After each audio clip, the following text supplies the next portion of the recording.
Você já se perguntou como que a OTAN e os diversos outros atores internacionais envolvidos justificaram a intervenção militar em território sérvio sem a aprovação do Conselho de Segurança das Nações Unidas?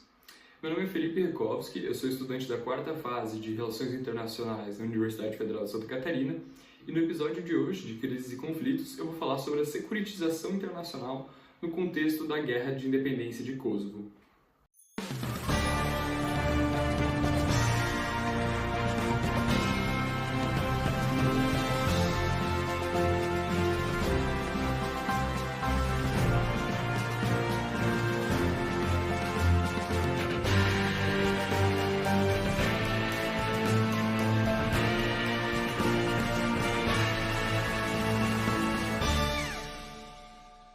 Apesar de a duração da guerra ter sido apenas de um pouco mais de um ano,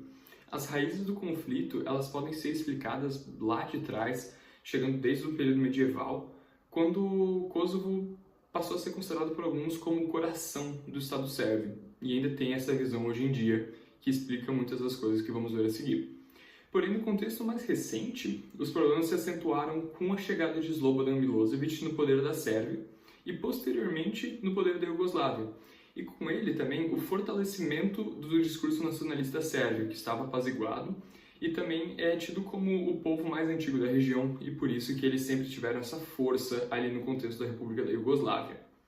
Kosovo, que era uma província do país da Sérvia,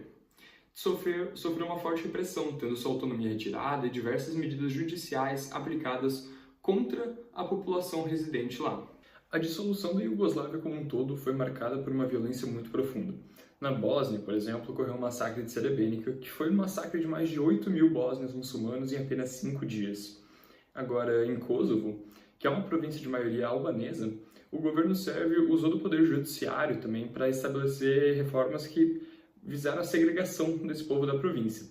Dentre os atos que o governo praticou, a gente teve reformas curriculares que chegaram a incluir a cessão do ensino do idioma albanês nas escolas, remoções de cargos no governo, fechamento do parlamento, controle midiático e diversas outras medidas. O processo de securitização, segundo Ralph Emmers, é o último elemento do espectro no qual os problemas podem ser enquadrados,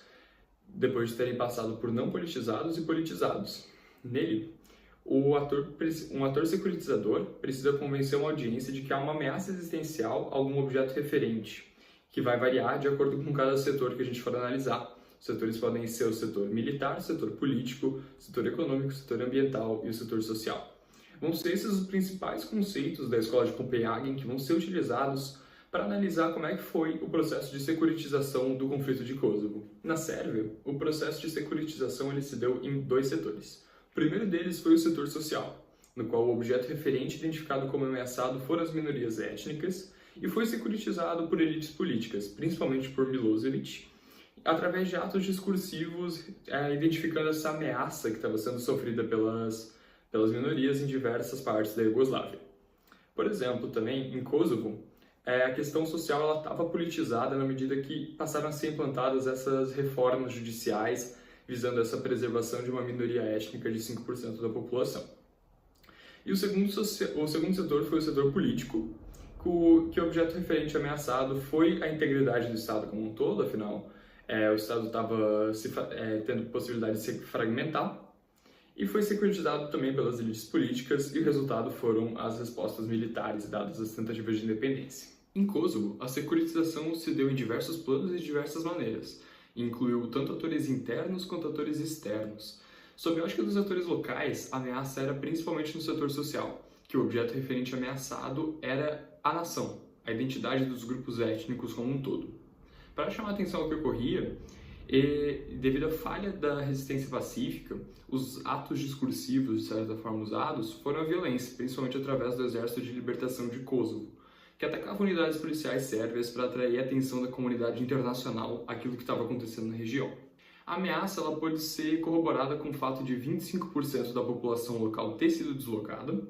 e também com um relatório da ONU, que identificou diversos crimes contra a humanidade, dentre eles execuções de líderes intelectuais, saques e queimadas, detenções, estupro e violência sexual, violações da neutralidade médica, limpeza identitária e diversos outros que caracterizam a limpeza étnica na região. Externamente, o conflito étnico em Kosovo ele foi securitizado através de uma representação desse como uma ameaça à paz e à segurança regionais. Então, foi securitizado principalmente no setor militar. Bill Clinton disse que a OTAN deveria intervir para reforçar sua posição contra agressões e, se necessário, danificar a capacidade sérvia de guerrear contra Kosovo no futuro.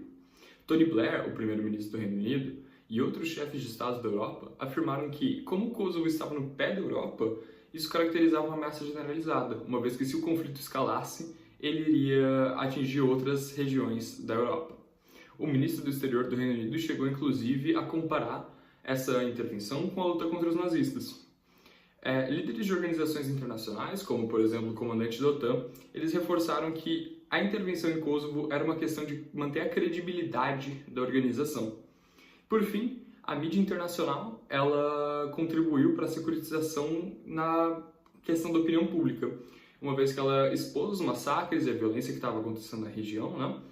E ainda quando a gente volta ao texto de Emers, ele afirma que nas sociedades democráticas, a sociedade civil tem o poder de rejeitar os atos discursivos e, consequentemente, rejeitar a securitização. E por isso que a mídia teve um papel muito importante, porque na medida em que eles contribuíram para mostrar esse horror para a sociedade viu sentido em uma intervenção externa em Kosovo. Ainda em Emers, a gente tem que um ato securitário bem-sucedido depende de atos discursivos bem-sucedidos, que vão convencer um grupo relevante que existe uma ameaça existencial a algum objeto referente e que possam ser tomadas medidas emergenciais para combater esse problema. No contexto dos atores externos, o problema se tornou politizado quando os chefes de Estado e os parlamentares passaram a discutir ele internamente e ele foi securitizado quando chegaram à decisão de agir de fato intervindo militarmente na Sérvia, depois de ter construído toda essa identificação de uma ameaça a algum objeto referente. Todo esse processo de construção de um ato securitário, que interligou diversos atores internacionais, culminou na intervenção militar que foi feita pela OTAN, que bombardeou o território sérvio e acabou por levar a um recuo das tropas sérvias e ao atingimento de uma paz no conflito. Além disso, também, tanto Milosevic quanto alguns outros atores foram julgados por crimes contra a humanidade após o término do conflito.